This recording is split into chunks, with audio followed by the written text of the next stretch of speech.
Okay, the next thing I'm going to show you guys how to do is draw a sphere. Okay, so this is my compass, and two really important parts of a sphere is the central axis and the radius. Okay, so that means I'm going to use this as an example. So this is a sphere. It has a central point, and a curved line is drawn away from it at a certain distance. Okay, so the distance from the central point to any of these edges of a circle is going to be exactly the same. So people way back in the days, and even now when they're doing large scale work, will create a circle. Let's say you're doing something in your garden or something, you want to create a big spherical deck.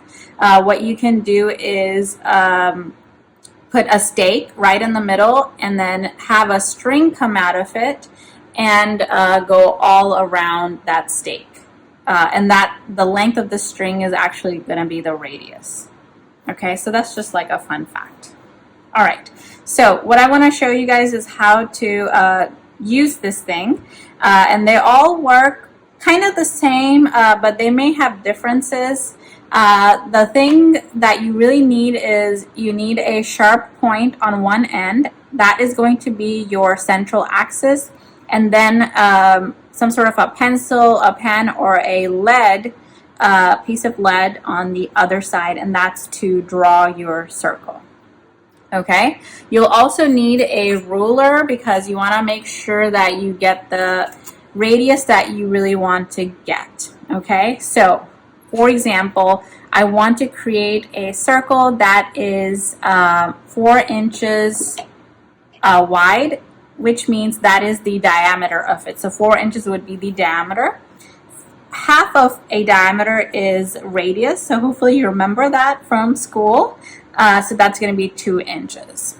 Okay, so what I'm going to do is use this little thing to widen this and make sure that the distance between my point and my pencil is exactly 2 inches. So I'm just going to put this on one end and keep going until it reaches 2 inches exactly.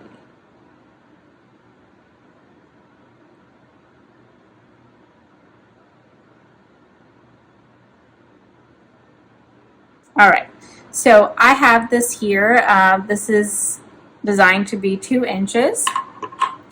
The next thing you want to do is figure out exactly where you want the circle to be. You don't want it to be anywhere random, especially if you're doing a layout. So let's say you want to do your title here, you want to do like a little sphere here, and you're going to draw something in the middle of the sphere. Make sure you know where that center point of the sphere should be. So make a template, do some math, do some sketching, and figure out exactly where that central point will be. Okay, for that you'll need your ruler, you may need your triangle to kind of make sure everything is where it's supposed to be. So let's just pretend that this is going to be my central point. All right, so what I'm going to do is take my little metal point and rest it exactly on the center. Okay, so it should be going like this. And what you want to do is put most of the, I wouldn't put too much weight here, but most of the weight should be on this pointy part and less of the weight should be on the pencil part. Okay, but if you put like too much weight on this, it will create a hole in your paper. You may end up having like a permanent sort of mark in your piece of paper. Those things will happen once in a while, but with practice, you'll get better. Okay, so what you want to do is have your hand loose in a way that you're able to draw your curves. Okay, and you want to draw this in one swooping motion as much as possible. You may have to go back to it and complete this. But the whole time I am making sure that this point does not move at all. Even if it moves just a little bit, it will make your circle look really off and really misaligned. Okay, so here's my circle, really light lines, and now I can go in with a pen and just kind of follow this curve as best as I can.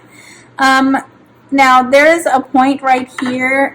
There is some pencil on there that I can erase, but I'm pretty sure that the sharp edge here really created a dent. So that's okay, it happens. But I'm going to erase it as much as possible. So it's lightened quite a bit. And then once you start sort of filling this with whatever you want to fill, it'll be less noticeable. Okay, so here is how you draw your circle. Another way of kind of going around, if you don't want to move your wrist so much, you can actually rotate your piece of paper. So I'm going to draw another one here, and make sure you have enough room to do this. You can actually just rotate your piece of paper and rotate your arm at the same time. So that should work just as well. Next, I'm going to show you how to use this flex ruler. So this is actually a really fun thing to use. And this is really helpful if you already know what your curve is going to look like. So I'm going to freehand draw a curve. And I can already tell that it's not super smooth. It doesn't look like, for example, if you use like a computer to draw a curve or something like that. It has little kinks here, a little kink here, because it's really difficult to draw something very smooth and thought out when you're using your hands, okay? So this can work when you're generally having like a curve. What you can do is use this and mimic the curve that you have drawn, okay? And just sort of get it a lot nicer, okay? And what I like to do is do it in pieces, so I'm not just going to take this and make the entire curve all at once.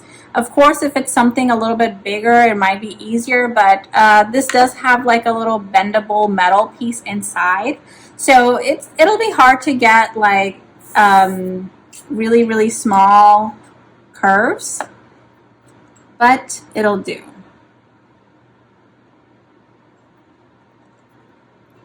So what I want to focus on is this part right here.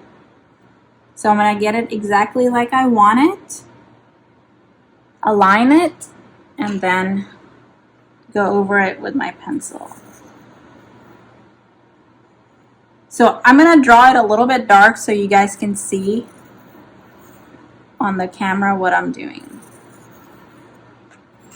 So here is my curve. Now you can tell that it would be really difficult to draw this by hand. It's very smooth. And then the next thing I'll do is just make sure that I continue this and make this part look smooth as well, and then go all the way down.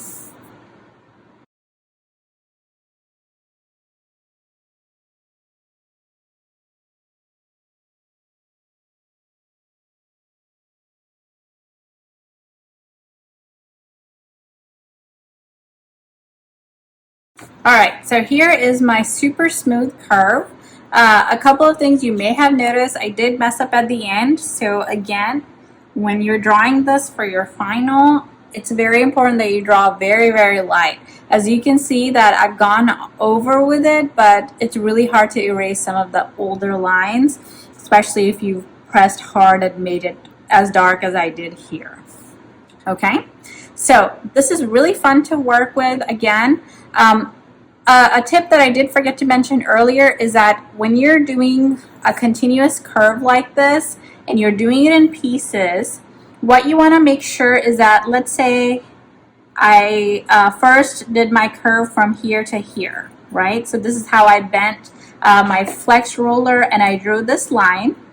Now, when I want to draw my next piece, I don't want to start here and end here. I actually want to start a little bit back, okay? Because curves are based on a set number of points, and it really depends on where it's coming from as well. So if I just start from here, it may just start from here and it may go at a totally different angle like this, which will make this look like there's a kink in this smooth curve. Now that can be a design intention and that's fine, but if you want a continuous smooth curve, make sure you start a little bit back and then go on with it. Again, start a little back and then go on this way. Okay, the next thing I'm going to show you guys is how to use French curves. So I personally think that a flex curve like this is a lot easier to use, but these French curves have their own benefit. It's because they have pre-designed curves that you can use and connect to each other. The hard part is to find all of these particular curves. So what I would recommend doing is just sort of studying all of your, these are just like 4 of, I believe I have 9. So they do come in a set. You'll notice that you'll have some really wide and relaxed curves, but you'll also have some really tight curves. The great thing about French curves is that these little tight curves here, like this, they are really, really difficult to get with a flex ruler because it just wouldn't bend that far in detail.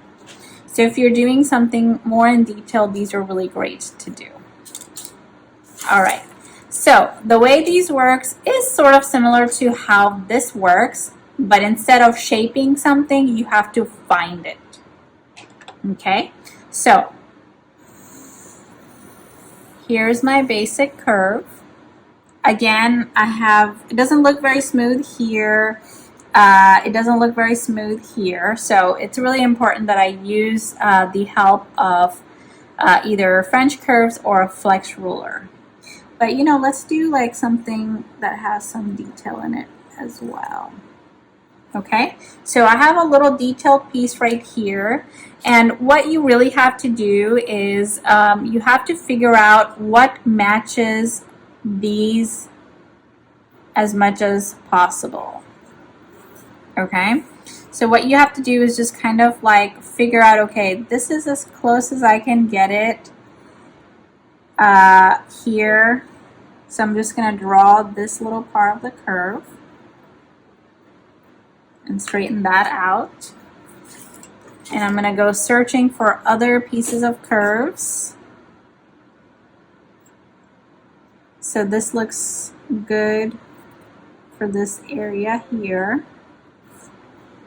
So it's a lot of mixing and matching and putting it all together.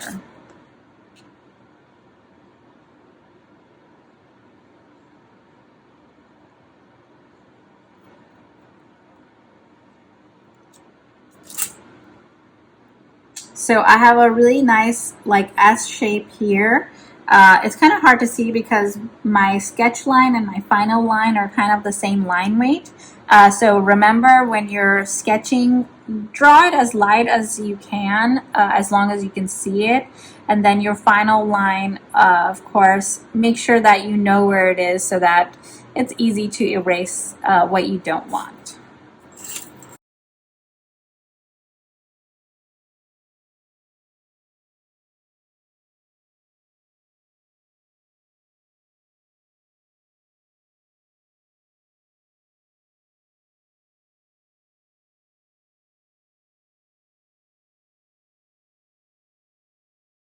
All right, so I have outlined my curve as best as I can with my ink pen, and this is the result that I got.